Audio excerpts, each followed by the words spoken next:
Good morning. I just want to be sure that you can hear me. And thank you again, Heiko, for the introduction. And I know some of you live far away and some of you live just a few blocks from me. And some of you are longtime practitioners at Berkeley Zen Center and some of you are new. And I want to welcome everyone this morning. Just welcome you all to our online Zendo. I think most of you know that the Berkeley Zen Center is in the middle of a practice period. And during a practice period, for those of you who don't know, we take a little bit more time for our sitting practice and for our study. And for this practice period, we are studying Dogen Zenji's Gakudo Yojinshu, or Guidelines for Practicing the Way. And just in case anyone here doesn't know, Dogen was a 13th century Japanese priest, and he is considered really the founding teacher of our Soto Zen school, and that's kind of the lineage of the Berkeley Zen Center, or the tradition of the Berkeley Zen Center. So there are 10 sections to these guidelines, and we have already had lectures and classes on the first 3. So today I'm going to talk about the 4th section. And there's several translations of this text, probably many, and they have slightly different feeling and flavor, I guess, depending on when they were translated and who translated them. I'm going to quote several different translations during my talk, and I'm not going to stop and attribute the translator every time I do that, just because I feel like that gets sort of cumbersome. But if anyone wants to know the translations or which particular quote is from whom, I'm happy to let you know. And I think my email will be in the chat box. So feel free to email me if you want to know. I'm just going to read 3 translations of the title of this 4th section, and I will tell you who translated them. The first one is, you should not practice Buddha's teaching with the idea of gain. And that's Kaz Tanahashi's translation. The second is the need for selfless practice of the way. And that's by Gian Inouye, and I'm not sure I pronounced that correctly. And the third translation, just of the title, is, do not practice Buddha Dharma with a gaining mind. And that's Shohaku Okamura. And this is not a long section, but it's dense, like much of Dogen's writing, and it touches on a lot of Buddhist teachings very succinctly. And I'll just begin by unpacking the idea of no gaining mind or selfless practice. And I'll start with a little story. Quite a number of years ago, I met a young man, not at Berkeley Zen Center, but at another center where I was practicing at the time. And we talked about what had brought us to practice. And he told me he had first come to the center because he had a crush on a girl who was practicing there. And I asked him how that had turned out. And he said, very well. And I said, oh, so you are practicing here together now? And he said something like, oh, no, she left a long time ago, but I've been practicing here for the last 5 years.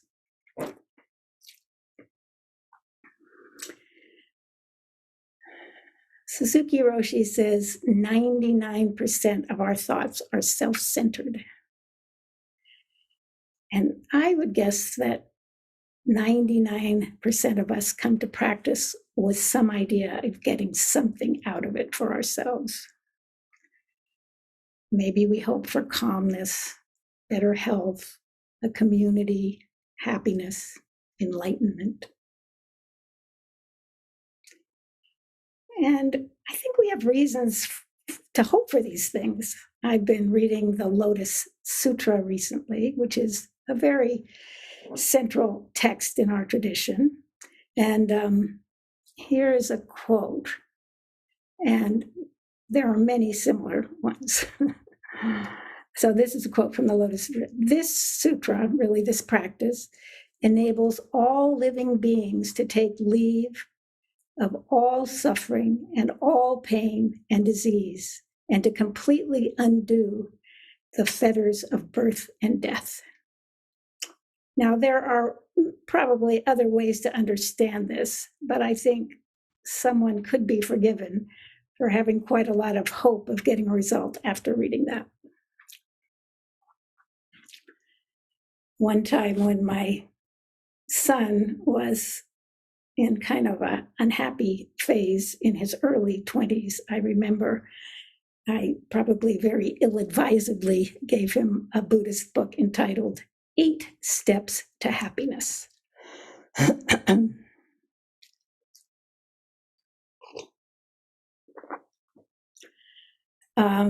We live in a culture that is results-oriented and achievement-oriented. And, to sit down and do nothing and get nothing out of it is a kind of radical, outrageous thing to do. When you think about it, it looks a lot like wasting time, especially with no goal, no outcome, and no getting better. I like these words of Trungpa Rinpoche. Now, there is the point, wasting our time. Give time a rest. Let it be wasted. Create virgin time, uncontaminated time, time that hasn't been hassled by aggression, passion, and speed. Let us create pure time. Sit and create pure time.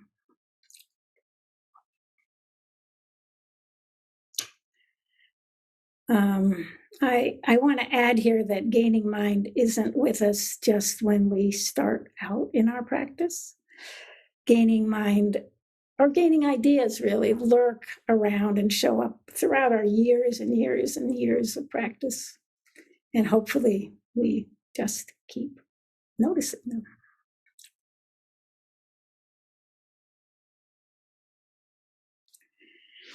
And personally, I think it's fine to come to practice with some hope or gaining idea. For whatever reason we start, like the young man I told you the story about, it gets us on our cushion.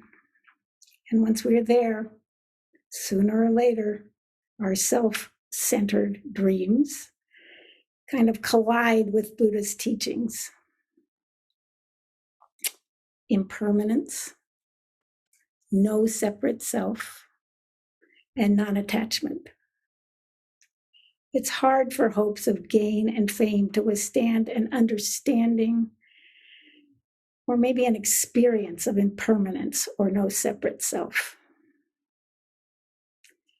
Dogen writes a lot about impermanence in other sections of these guidelines, but he doesn't actually mention it in this section. So in this section, he talks about 2 other reasons that we can't practice Buddhism for gain or fame. And the first reason is that our mind, what we sometimes call our small mind, our own ideas, can't really conceive of where this practice will take us. This past June, I gave a talk about why I started practicing and what I'd hope to get out of it. And at the end of the talk, I spoke about whether I had gotten what I wanted. And my answer was yes, sort of, but what I got was different and bigger than what I thought I was going to get.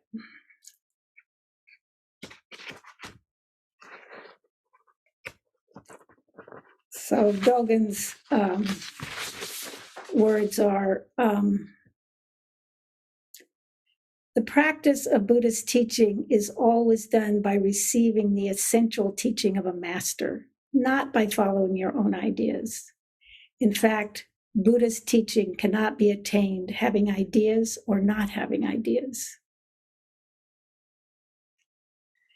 So he's saying that in order to practice, we need to let go of our own ideas and accept the teachings and sort of our predecessors, our teachers, those who have walked the path before us. We need to set aside our preconceived notions because we can't grasp really the totality of the practice. From our kind of habitual self-centered point of view, we can't conceive of what we are aspiring to. Suzuki Roshi says, gaining idea usually limits our meaning of practice. Our practice has the limitless meaning in it.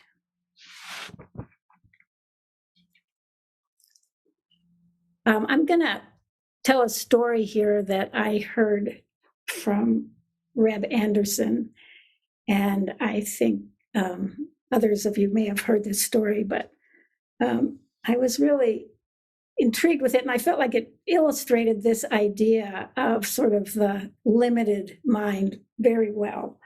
And it's a story about Christopher Columbus. And so the story goes that Christopher Columbus really had sort of an open enough mind to, understand or grasp that the world was round and not flat. And he was kind of an early adopter of this idea. And he was, willing to put his money, or maybe his queen's money, where his mouth was, and sail west from Europe, from Spain, and thinking that he would sail around the world and end up in the East Indies, or what was then called the East Indies. And the East Indies had been explored. So there was a certain amount known about Japan and China and India. Marco Polo had been there, and other explorers had been there traveling east. And so Columbus wanted to know what to expect when he arrived.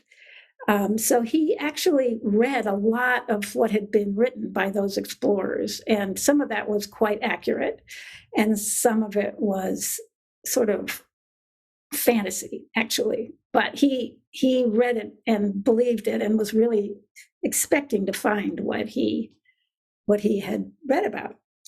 So he sailed across the ocean and, of course, ended up coming to what we now call the Americas. And he thought he had come to the Indies, or what was called the Indies, but he could tell it wasn't quite what he had read about. So he called where he came to the West Indies, and I think we still call it the West Indies. And he realized that he wasn't quite where he thought he was, but he still was expecting some of what he had read about, including a lot of gold, which unfortunately there wasn't a lot of. There was a little bit of gold. And actually the native people were very generously willing to give it to him. But of course, ultimately he wanted more and perpetrated a lot of violence and cruelty and even genocide, trying to extract it from the people. But ultimately, he made 4 trips across the ocean, and he never realized, he never could conceive that he had come to something different than where he thought he was going. So I just really like that metaphor of like kind of our ideas of practice and sort of what we think we're going to get out of it, and how it sort of, we just aren't open to what's possible, and sort of our habitual way of seeing the world conflicts with really what is possible. And I'm going to sort of diverge a little bit here and say just a word about aspiration, because to me, aspiration is different than expectation or gaining mind. And our teachings tell us we are all Buddha or have Buddha nature. And through our practice, we are aspiring to realize that. We aspire to realize that. But exactly how or even what that means, we don't know. Aspiration to me has some of the qualities of our vows.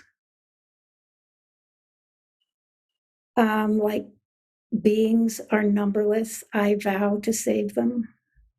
We vow, and we have no idea how that will be manifested.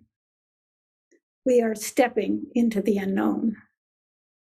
Delusions are inexhaustible. I vow to end them. End them? Again, we don't know how. But this is a sort of a kind of a slippery thing, I think.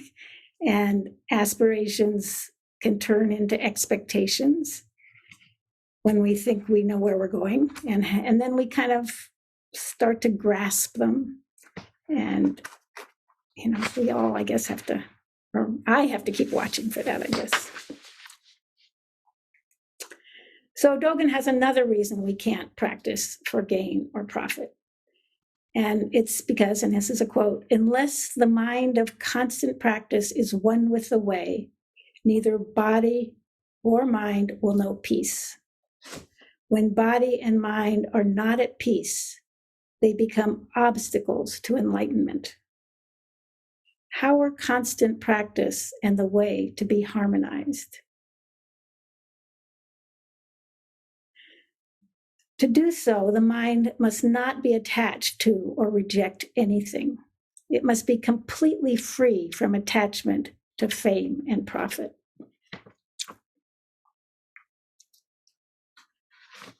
When we want to get something from our practice, by definition, we want things to be different than they are.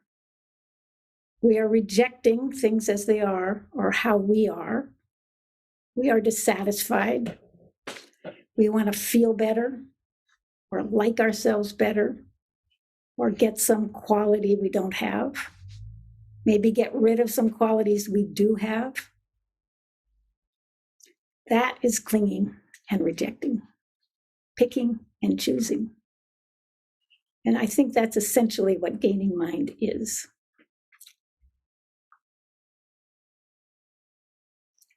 So I want to be clear that I'm not saying we don't get anything from practice. I actually think it's likely we get many of the things we want. A calmer mind, better health, the community, less suffering, hopefully some insight. But it's like that image of walking in the fog. Eventually we get wet, but it just happens over time.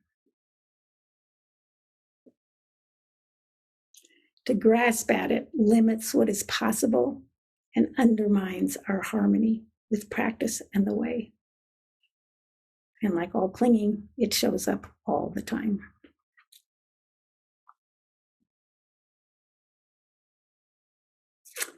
At this point, Dogen goes on to talk about another kind of selflessness or not gaining.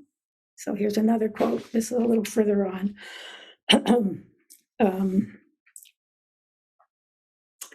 The various Buddhas do not show deep compassion for sentient beings for either their own or others' sake. This is the Buddhist tradition. Observe how even animals and insects nurture their young, enduring various hardships in the process. The parents stand to gain nothing from their actions, even after their offspring have reached maturity. Yet, though they are only small creatures, they have deep compassion for their young. So Dogen is telling us we shouldn't show compassion to benefit ourselves or others. We shouldn't do what we do to feel good about ourselves or because we feel guilty or sorry for other people. He compares it to the way animals care for their young, even though they get nothing from it. They just do it. We might use the word instinct, although he doesn't use that word and maybe didn't even know that word, because they do it without thought. It's just what they do, a natural response. So I don't think I can think of any insects or how they care for their young, but this brought to mind a bird that I'm familiar with. And I spend, as some of you know, quite a lot of time in the mountains in Washington State. And there's a bird there called a grouse. And there may be grouse other places, but and they're not rare in this area, but there's actually quite a few of them. But they have particular qualities of caring for their young that kind of remind me of this. So grouse are kind of the size of a chicken, if you're not familiar with them. And they have some kind of chicken-like habits, actually. They're low flying. They don't ever fly high. And they spend a lot of time on the ground or on stumps or, kind of, I don't know, maybe low branches. And they're really well camouflaged. They're kind of speckled black and white and brown and gray, so they blend in very well to the undergrowth and the ground. And I think in the winter, some of them, if they're in the high altitudes, actually turn white, so they blend in with the snow.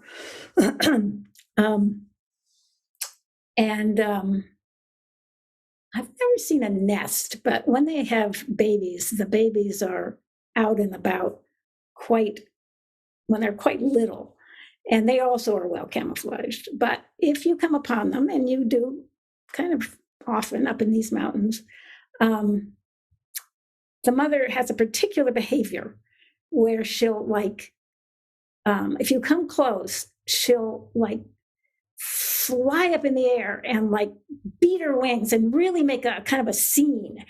And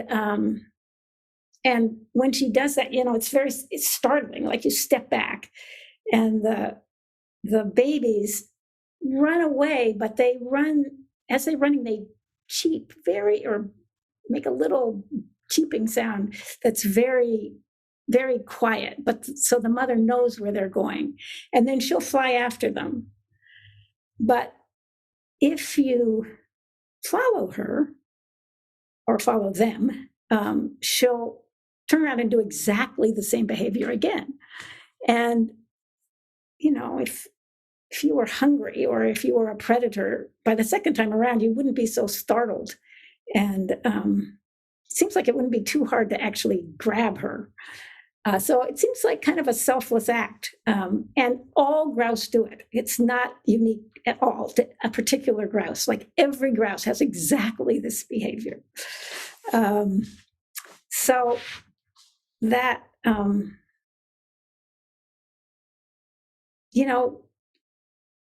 that sort of innate unthought out, uncontrived act of caring is, I think, what Dogen is talking about. That our acts of compassion and generosity should just be a sort of a manifestation of expression of who we are or of our practice. And the way we respond or express ourselves in the circumstance we end up in. And, I think it's worth, at least for me, noticing of how much of myself can show up in my good deeds or my kindnesses. So Dogen ends this section, and I'm going to read what he says at the end. Trainees, do not practice Buddhism for your own benefit, for fame and profit, or for reward and miraculous powers. Simply practice Buddhism for the sake of Buddhism. This is the true way. And I'll just read a little bit longer section from Zen Mind, Beginner's Mind, from a chapter called Right Effort.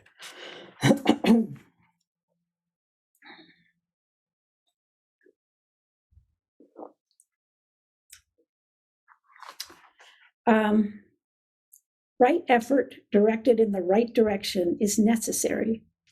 If your effort is headed in the wrong direction, especially if you are not aware of this, it is diluted effort. Our effort in our practice should be directed from achievement to non-achievement. Usually, when you do something, you want to achieve something, you attach to some result. From achievement to non-achievement means to be rid of the unnecessary and bad results of effort. If you do something in the spirit of non-achievement, there is a good quality in it. So just to do something without any particular effort is enough. When you make some special effort to achieve something, some excessive quality, some extra element is involved in it. You should get rid of excessive things.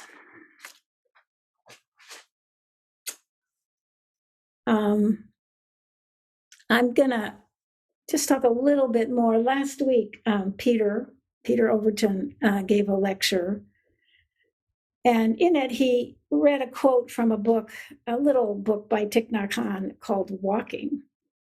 And I don't have the book, but my recollection of the quote sort of speaks to this non-gaining mind. And it talks about letting go of our destination as we walk and being present for each step we take. And we have a walking practice in the Zendo and outside the Zendo. And for me, it's not so difficult to attend to my movement and my body and my feet on the ground when I'm in that setting. But when I leave the Zendo and take my practice out into the world, things speed up, and it gets harder to stay present to my movement and my body and my breath.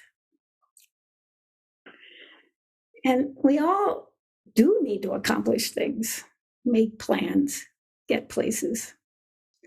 When we go pick up our child at school, it's not an aspiration, it's a destination. And when we look for a job or a place to live, we have a result in mind. It's so easy in this busy life to run ahead of ourselves. And for me, it's kind of a balancing act to move forward and to stay present. And it's been a real process, I would say, over my years of practice. I remember I once was doing some long-range planning, this is a long time ago, for my dance company, and I asked Sojin, I think, like, how do you stay present when all you're doing is thinking about the future? And I don't think he answered me. I think he didn't even give me an answer to that.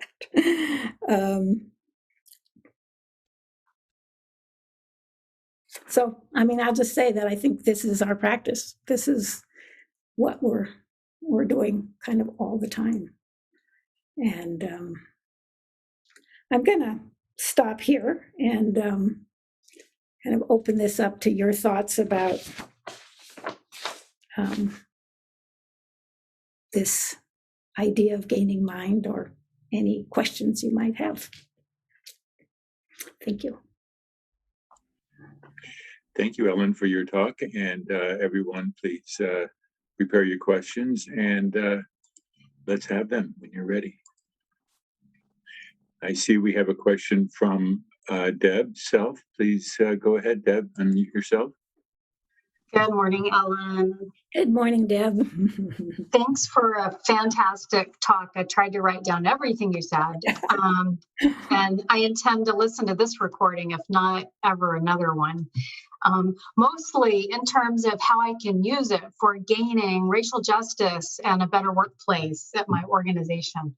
I can't help it. It's so applicable, but also as a white person trying to practice with not knowing what it is I'm trying to get, and believing that I can't possibly imagine the result that's possible. But there's one thing that you said as a quote of Dogen's, I think, that's perplexing to me, which is about, I think it's about the ancestors, but about not practicing for the benefit of self. I get that, but or others, not practicing for the benefit of others. Why not? Is it again related to the idea of the limited nature of my ideas about what the benefit for the benefit of others is? I'm curious about why we should only practice for the benefit of Buddhism. Well, I do think that's kind of a surprising thing to come upon, and it was for me also to see that.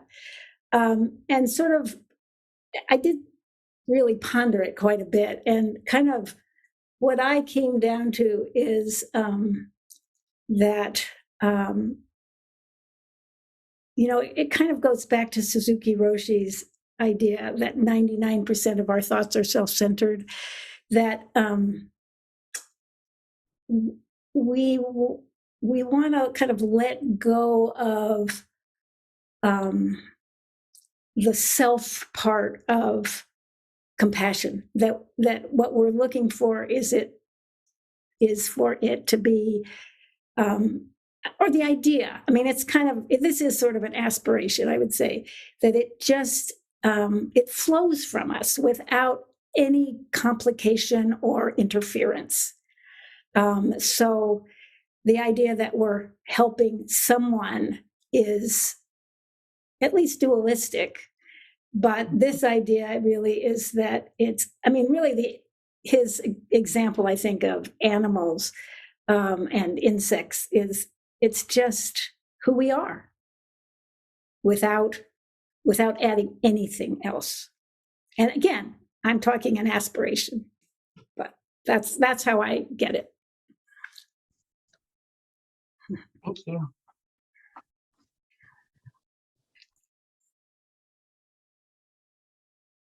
Thank you, Deb. We now have a question from Pauline. Please go ahead, Pauline, unmute yourself. Hey, thank you for your talk. At the start, you mentioned some lines from the Lotus Sutra that seem to make some very grandiose claims and might lead someone to believe in great benefits from practice. So I'm curious how you read those lines in that text now. Well, I have many thoughts about the Lotus Sutra, which I will not go into here, but I think you could read those thoughts as really, this is what this practice is about.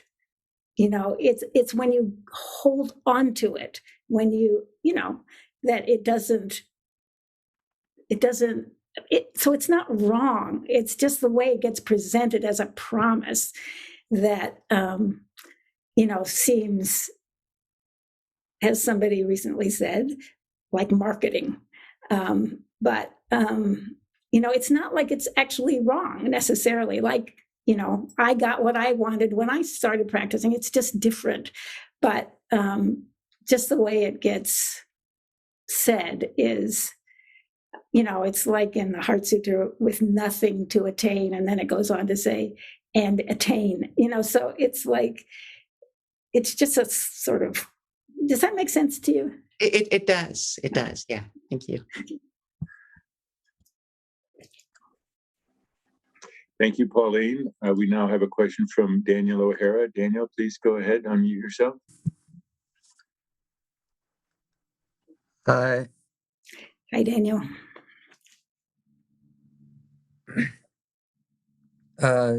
So I think you mentioned that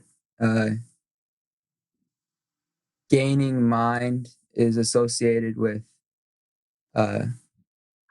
extra effort. I'm wondering what the relationship is between extra effort or just effort in general and motivation. Yeah, that's a good question.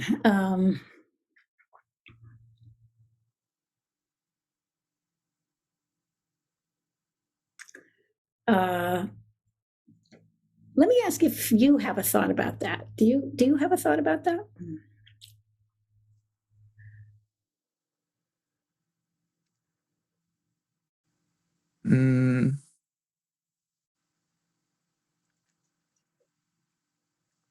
I think maybe there's some sort of like level of effort which can be like sort of general or just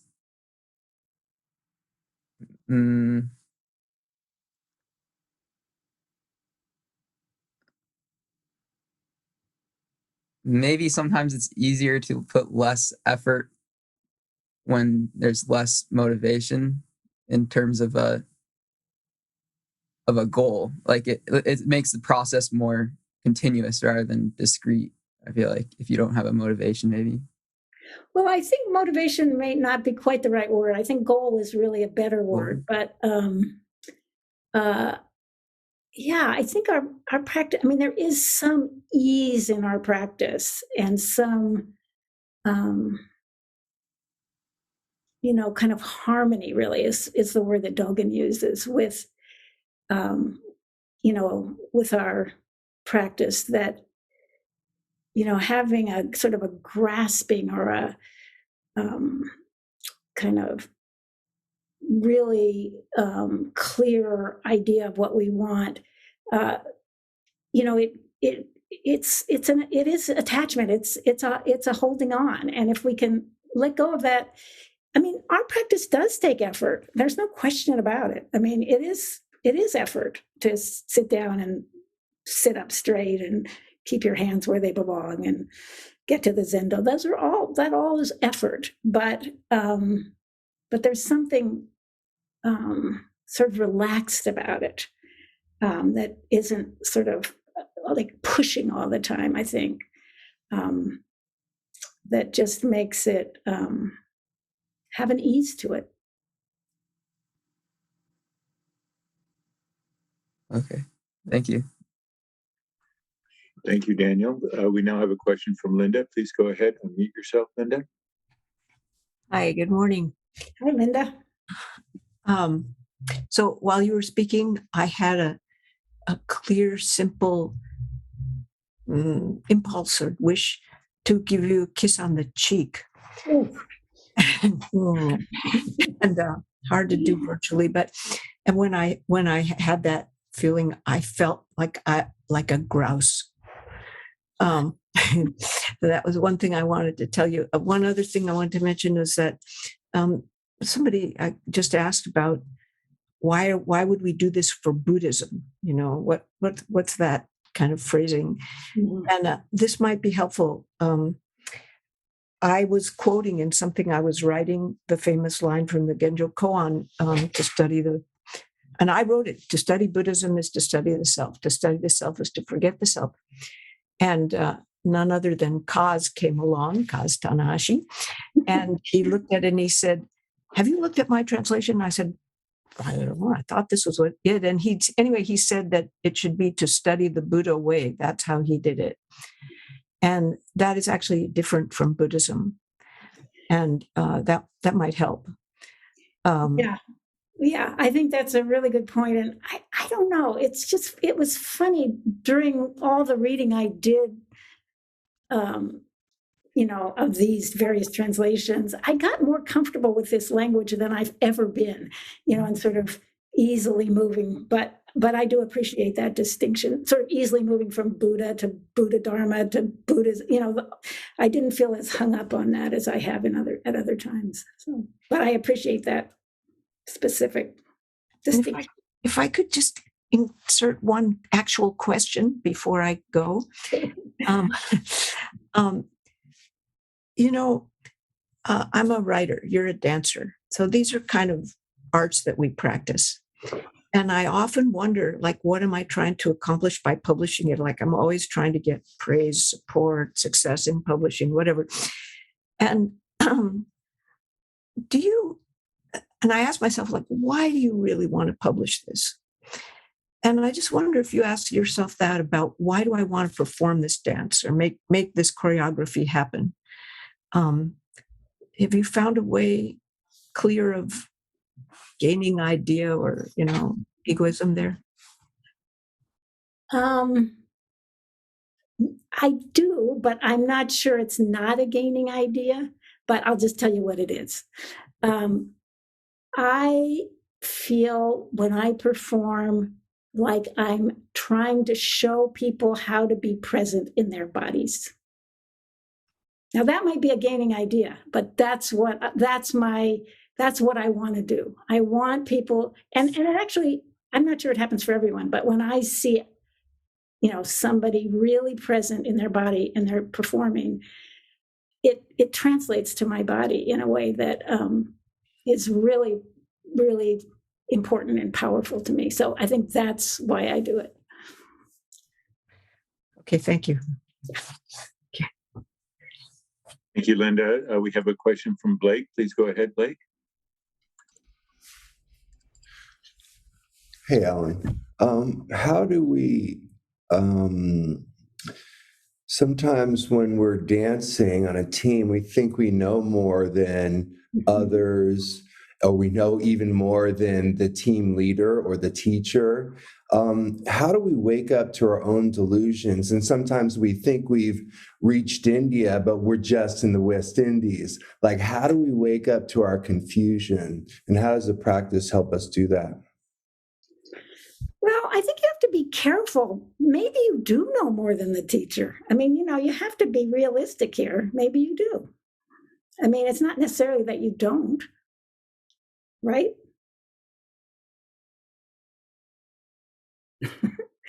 Well, and in that case, how do we sit with that? How do we move forward with that? Well, I think you just kind of take in the circumstances. I mean, if that's the case, okay, you're somehow dancing with the teacher who you know more than they do. They're the teacher. You're not going to take over the class. You just be the person that knows more than the teacher and do your moves, right? You don't have to give that up if it's true. How can we be helpful to the teacher and to everybody on the team? I think you must be really good at that, Blake. I mean, you're helpful all the time.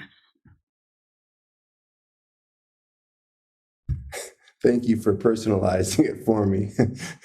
Thank you very much. Sorry to take up so much time, peeps. Not at all, Blake. Thank you for your question. We have a question in the chat, which is, I am sad and still digesting your bringing in of Christopher Columbus without contextualizing the horrific atrocities and genocide of indigenous people.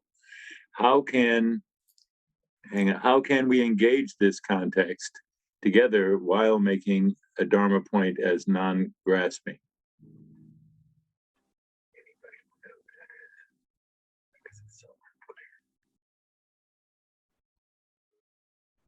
There was a bit towards the end there too. How can we engage this context together while making a Dharma point as non-grasping constructive tension?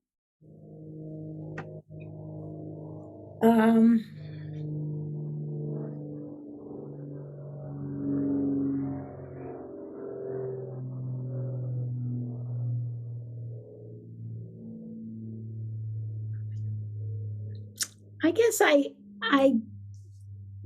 feel like I was, quite clear that he perpetrated, a lot of violence and genocide. I think everybody knows that. And I don't know really what else to say.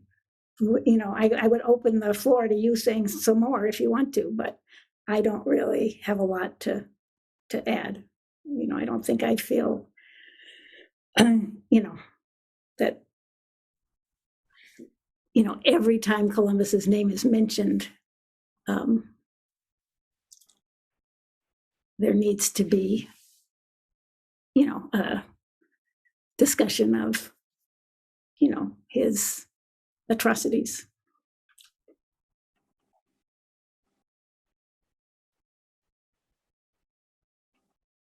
Thank you very much, Ellen.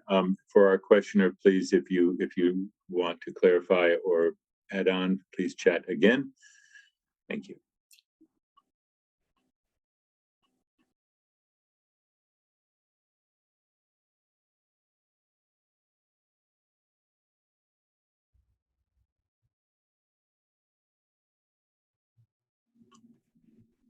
We have Linda with a follow-up question. Please go ahead, Linda. Briefly. Briefly, just to let y'all know, Columbus did not think that up himself, that grand idea. And maybe I'll send to the community list an account of where it came from. It came entirely from someone else, and it was passed along until he got this understanding that you could sail west to go to the east. It's really fascinating. I'll send it to the community list. Yeah, and I didn't say he thought this up himself. I just said it's interesting. And and I heard you say that he perpetrated terrible suffering, cruelty, and genocide. But I also understand why somebody would want that fact to be more foregrounded. Yeah, I would also say that, did I say that he made that trip 4 times? Yeah.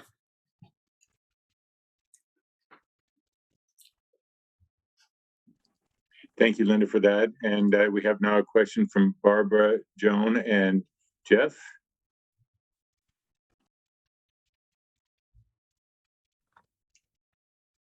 First, I want to say thank you for a wonderful talk and interesting conversation.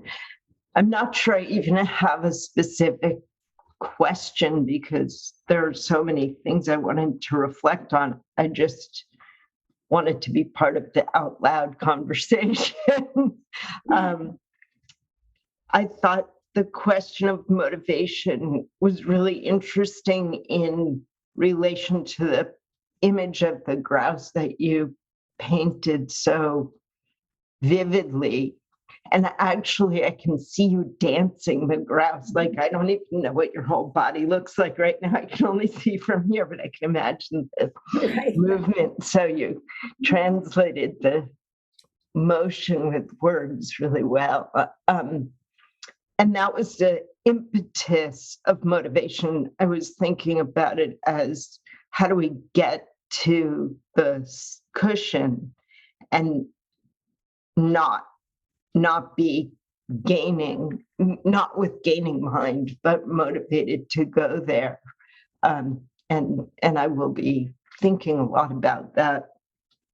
Also, as often happens, Linda proposed questions and thoughts that I responded to in my mind, having longer conversations, and particularly about both writing and dancing, both of which I do. And I was thinking during your talk about that aspirational versus goal oriented. And that was really helpful. And I wanted to thank you for that. I think coming up with an aspiration for my writing is extremely challenging because there is this sort of public external goal. And maybe my question is whether you could talk a little bit more about that, like where you start the idea, like the choreography, like my imagination of choreographing the grouse, and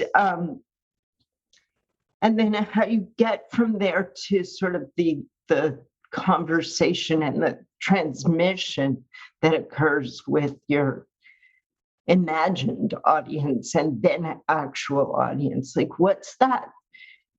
What are you confronting each step of the way that helps you alleviate yourself or relieve yourself from the goal-oriented mind? And that's a complicated question and long, so thank you everyone else for putting up with me wandering here.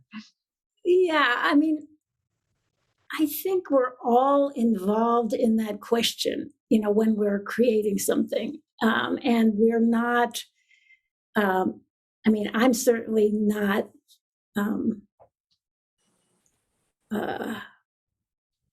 free of my goal-oriented tendencies in my dancing work or in any other probably aspect of my life. But I don't know. I mean, there are just moments, I guess, when I have this, what really does feel like sort of a liberated sort of idea or vision. Like it's not bogged down with, oh, this is going to be good, or people are going to like this. It's almost like a bird, it's free of that. And, then it gets all enmeshed again with, oh, this is such a good idea, or, this is going to be great, or, all the other things that go along with it. But there are those moments, and I guess I would sort of maybe compare that to aspiration, or call that aspiration, when it just is like a vision, it's just that, it's simple like that. So. Beautiful, thank you. Oh, thank you. Thank you, Barbara. We have now a question from Stephanie Solar. Please go ahead, Stephanie. Hi, Stephanie. Hi, Ellen. Thanks so much for your talk. Mm-hmm.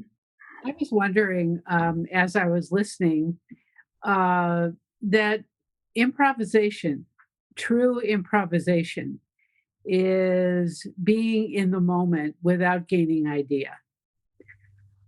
I'm assuming that you have experienced improvisation and work within your work, but what do you think about improvisation? Well, I would agree with you basically. And, just like anything else or our practice, it's hard to keep it,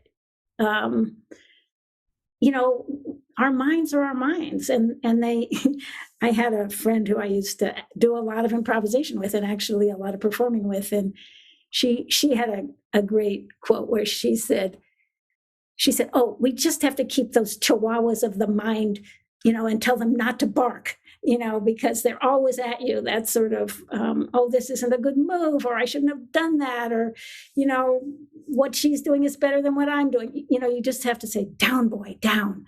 And it's a challenge. It comes up all the time. So. Thank you. I love that image. That's a good image. Thank you. Thank you, Stephanie. Ellen, actually, I have a question for you. You kind of brought it up yourself. you've made it clear how gaining mind gets in the way of actually moving through Buddhism. And I wonder if you have anything to say about what you have gained by not using gaining Um, that's a really hard thing for me to articulate. I mean, it's one of those things where words are hard for me. Uh,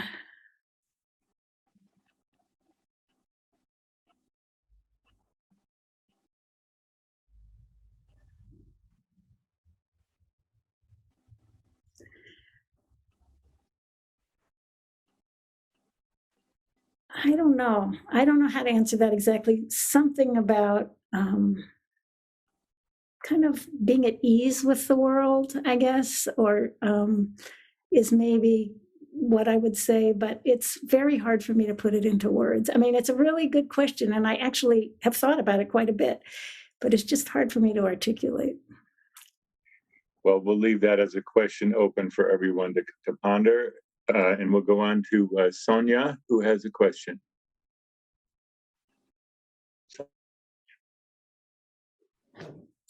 Yes. Couldn't you find somebody else besides Christopher Columbus to have the story of an explorer? He was personally brutal.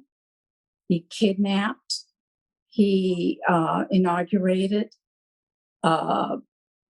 hundreds of years of exploitation, colonization, genocide. We're still dealing with intergenerational trauma as a result of that. And frankly, bringing him up really created a wall between you and me as an other. It's not enough for people to put by their name, oh, I'm on unceded Ohlone lands or Miwok lands. We really have to think about the past and how it's expressing in the future and how we're going to be allies, or at least understanding and sensitive. You really lost me whenever you brought him up, and putting it in a historical context. And oh yes, he did bad things. It really creates barriers in distance. So I sent you a personal message earlier. I think your story would reach more people like me and others like me if you had referenced another explorer. Context isn't enough. I can't tell you how painful it is. Thank you for listening. Thank you for sharing. Thank you, Sonia, for your comment. And I'm interested actually in the suffering and other people under this reference. And I wonder if maybe Hosan could speak to the quality or the effect. I have a comment in the chat box that is asking for me to do that, and I'm deferring to Hosan. Thank you. I don't want to go on at length. I think part of the problem that I see, and I love Ellen, and I'm in pretty close agreement with Sonia. I'm not sure that I could find a single explorer, maybe there are some, whose enterprise was not somehow rooted in conquest and exploitation. And at the same time, I think simultaneously, such people unloose a chain of suffering in the world. And they also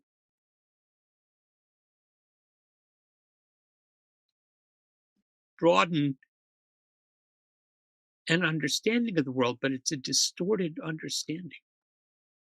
And this is what I think that we have to reckon with, is to what extent are many of the ways that we see the world distorted by what Ellen referred to in the first minute of her talk, the 99% of our views that are self-serving. So you broaden it out to on a global scale, you're seeing that played out. And these are global historical figures, but they are captured by the same self-serving views. And the question is, we can't erase that history, but how do we hold it? And also, how do we want to go forward from here? So that's the question that comes to me. And I think the examples that we choose do make a difference. So I don't have an answer to that, but trying to think in relation to Sonia's question, I'm sure I could find some. I could identify some explorers who were just wanderers in the world and shared that vision with us. But honestly, none of them are coming to mind right now. So that's a real conundrum for me. Thank you.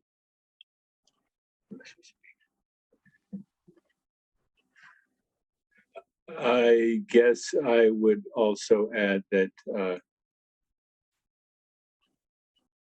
I forgive.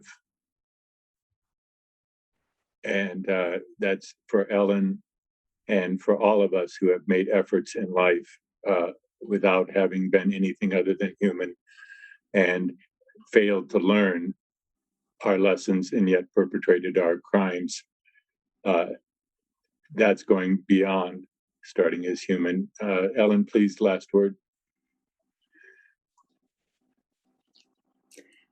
I think I'm not going to get deeply into this. I feel like I'm sorry that this was upsetting to Sonia and to others. I guess I feel like,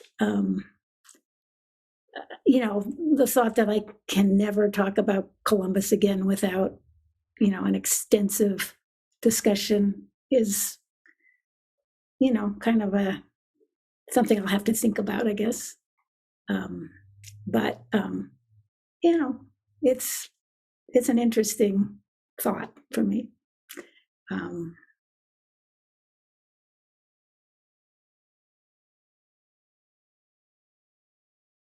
think that's really all I have to say about it. Thank you, Ellen, for your wonderful and stimulating talk.